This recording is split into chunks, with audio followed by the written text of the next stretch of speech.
Hi there, Sharon Horne-Ellstrom here. Welcome to day 239 of our Be a Better You annual challenge. Today we are hopping onto emotional health and well-being all this month, but we're applying the emotional IDEANCE process to the emotion that we decided we wanted to work on, or the goal for with respect to emotional topic that we want to achieve by the end of this year. I picked changing my relationship with fear, right?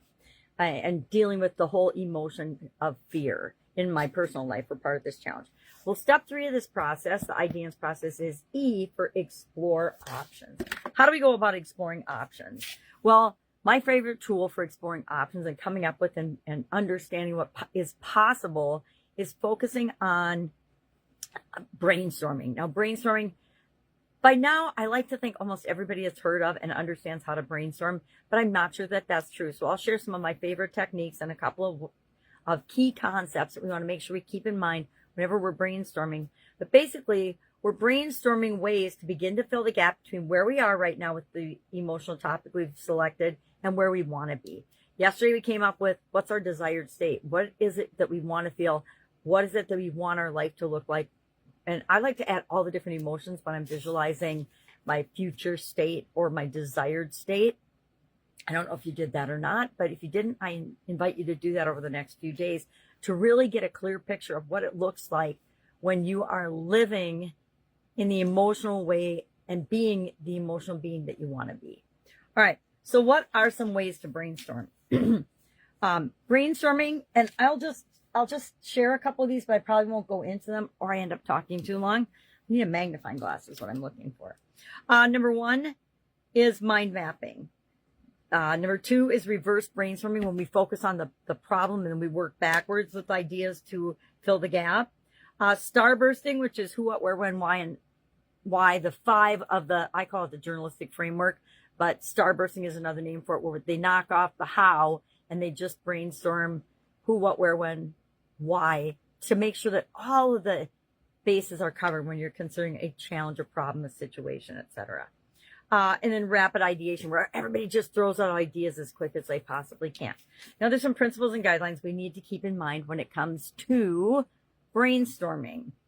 Now, even if you're doing this with yourself, you want to follow these same guidelines. Number 1, encourage yourself to come up with wild, crazy, far-fetched, reach for the moon type of options and possibilities. Secondly, reserve judgment. Don't judge the ideas as they come up. Just write them down or write down notes that remind you of them.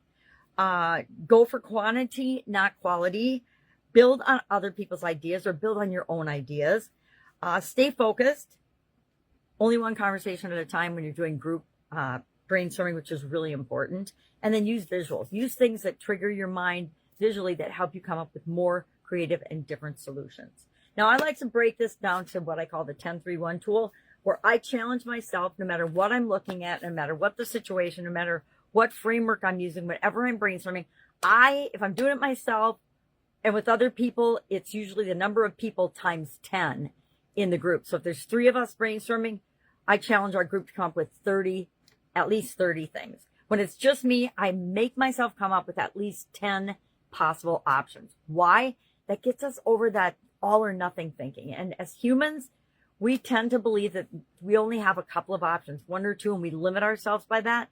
So the 10-3-1 tool helps to break me, and I hope you, open on the fact that there's infinite possibilities out there to fill that gap. There's so many ways that we can't even imagine to get the results that we want. We just need to open ourselves up to the possibility of that.